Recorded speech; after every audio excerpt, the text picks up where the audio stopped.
ಸಮಗ್ರ ಮತದಾರರ ಪಟ್ಟಿ ಪರಿಷ್ಕರಣೆಯ ವೇಳೆ ಅಚ್ಚರಿ ತಪ್ಪಿದರೆ ಸಂವಿಧಾನವನ್ನೇ ಬುಡಮೇಲು ಮಾಡಲು ಸಂಚು ನಡೆಯುತ್ತಿದೆ. ಇದಕ್ಕೆ ಯಾವುದೇ ಕಾರಣಕ್ಕೂ ಅವಕಾಶವನ್ನು ನೀಡಬಾರದು. ಪಕ್ಷದ ಬೂತ್ ಮಟ್ಟದ ಏಜೆಂಟರು ಅತ್ಯಂತ ಜಾಗರೂಕರಾಗಿ ಕಾರ್ಯನಿರ್ವಹಿಸಬೇಕು ಎಂದು ಕೆಪಿಸಿಸಿ ಅಧ್ಯಕ್ಷ ಬಿಕೆ ಹರಿಪ್ರಸಾದ್ ಪಕ್ಷದ ನಾಯಕರಿಗೆ ತಾಕೀತು ಮಾಡಿದ್ದಾರೆ. ಮಂಗಳೂರಿನ ಕುದ್ಮಲ್ ರಂಗರಾವ್ಪುರ ಭವನದಲ್ಲಿ ಎಸ್ಐಆರ್ ಜನಜಾಗೃತಿ ಸಮಾವೇಶವನ್ನು ಉದ್ಘಾಟಿಸಿ ಮಾತನಾಡಿದರು. ಎಸ್ಐಆರ್ ಮೂಲಕ ಬಿಜೆಪಿ ಮತ್ತು ಆರ್ಎಸ್ಎಸ್ ನೈಜ ಮತದಾರರನ್ನ ಕೈಬಿಡುವ ಷಡ್ಯಂತ್ರ ನಡೆಸುತ್ತಿದೆ ಎಂದು ಆರೋಪಿಸಿದ ಅವರು, ಪಶ್ಚಿಮ ಬಂಗಾಳದಲ್ಲಿ ಚುನಾವಣಾ ಉಸ್ತುವಾರಿ ವಹಿಸಿದ್ದ ತೃಣಮೂಲ ಕಾಂಗ್ರೆಸ್ ಮತ್ತು ಬಿಜೆಪಿ ನಡುವಿನ ಗೆಲುವಿನ ಅಂತರ 35 ಲಕ್ಷ ಮತಗಳು, 27 ಮತಗಳನ್ನು ಅನುಮಾನಾಸ್ಪದ ಎಂದು ಅಮಾನತಿನಲ್ಲಿ ಇರಿಸಲಾಗಿದೆ. ಇಷ್ಟೊಂದು ಷಡ್ಯಂತ್ರ ಮೋಸವನ್ನ ಮಾಡುತ್ತಾರೆ ಅಂದ್ರೆ ಬಿಜೆಪಿಯವರು ಹೇಳುವಂತೆ ಅವರ ಪಾರ್ಟಿ ವಿತ್ ಡಿಫರೆನ್ಸ್ ಎಂಬುದು ಇದೆ ಎಂದು ಅವರು ಟೀಕಿಸಿದರು. ಮತ ಚಲಾವಣೆ ಹಾಕಿರಲಿಲ್ಲ. ಆಗ ಇದ್ದಂತ ಪರಿಸ್ಥಿತಿ ಆಡಳಿತ ರಾಜಪ್ರಭುತ್ವ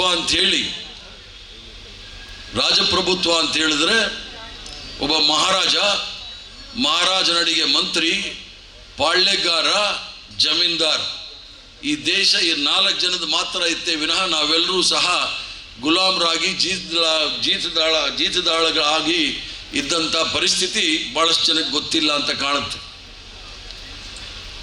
ಸ್ವತಂತ್ರ ಹೋರಾಟದ ಆಶಯಗಳು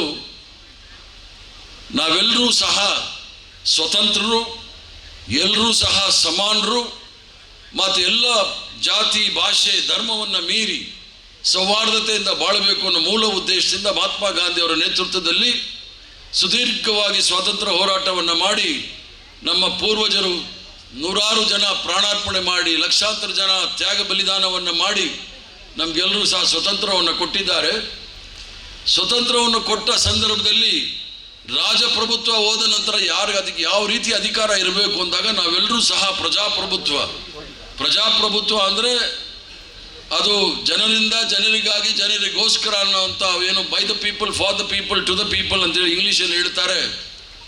ಆ ಪ್ರಜಾಪ್ರಭುತ್ವವನ್ನು ನಾವು ಒಪ್ಕೊಂಡು ಅದಕ್ಕೆ ಒಂದು ಸಂವಿಧಾನದ ಚೌಕಟ್ಟಿನಲ್ಲಿ ಸರ್ಕಾರಗಳ ರಚನೆ ಆಗಬೇಕು ಅಂತ ಹೇಳಿ ತೀರ್ಮಾನ ತೆಗೆದುಕೊಂಡು ಕಾಂಗ್ರೆಸ್ ಪಕ್ಷದ ಎಲ್ಲ ಹಿರಿಯ ನಾಯಕರು ಹೋರಾಟದಲ್ಲಿ ಪಾಲ್ಗೊಂಡಿದ್ದರು. ಕೆಪಿಸಿಸಿ ಕಾರ್ಯಾಧ್ಯಕ್ಷ ಡಾ ಮಂಜುನಾಥ್ ಭಂಡಾರಿ, ಮಾಜಿ ಸಚಿವರಾದ ವಿನಯ್ ಕುಮಾರ್ ಸೊರಕೆ, ರಮಾನಾಥ್ ರೈ ಎಸ್ಐಆರ್ ಜಾಗೃತಿ ಕುರಿತಂತೆ ಬಿಎಲ್ಎಗಳಿಗೆ ಮಾಹಿತಿಯನ್ನ ನೀಡಿದರು. ಕುದ್ಮಲ್ ರಂಗರಾವ್ಪುರ ಭವನದ ಆವರಣದಲ್ಲಿ ಡಾ ಬಿಆರ್ ಅಂಬೇಡ್ಕರ್ ಪ್ರತಿಮೆಗೆ ಮಾಲಾರ್ಪಣೆಯೊಂದಿಗೆ ಸಮಾವೇಶಕ್ಕೆ ಚಾಲನೆ ನೀಡಲಾಯಿತು. ಬಳಿಕ ದೀಪ ಬೆಳಗಿಸಿ ತೆಂಗಿನ ಗಿಡಕ್ಕೆ ನೀರೆರೆಯುವ ಮೂಲಕ ಕಾರ್ಯಕ್ರಮವನ್ನು ಕೆಪಿಸಿಸಿ ಅಧ್ಯಕ್ಷ ಬಿಕೆ ಹರಿಪ್ರಸಾದ್ ಅವರು ಉದ್ಘಾಟಿಸಿದರು.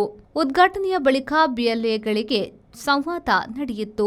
ಈ ಸಂದರ್ಭದಲ್ಲಿ ಸಚಿವ ಯುಟಿ ಖಾದರ್, ಮಾಜಿ ಸಚಿವರಾದ ಅಭಯ್ ಚಂದ್ರ ಜೈನ್, ಮಂಕಾಳ ವೈದ್ಯ, ಮುಖಂಡರಾದ J R Lobo, Jayaprakash Hegde, B Ibrahim, Inayat Ali, Mithun Rai, G A Pava, Krishnappa, Anshuman, Ashok Kumar Kodapur, Mamata Gatti, Lavanya Ballal, Rakshith Shivaram, Manjunath Poojary, M A Gafoor, Dinesh Hegde, Uday Kumar, T M Shaheed ಮತ್ತಿತರರು ಉಪಸ್ಥಿತರಿದ್ದರು.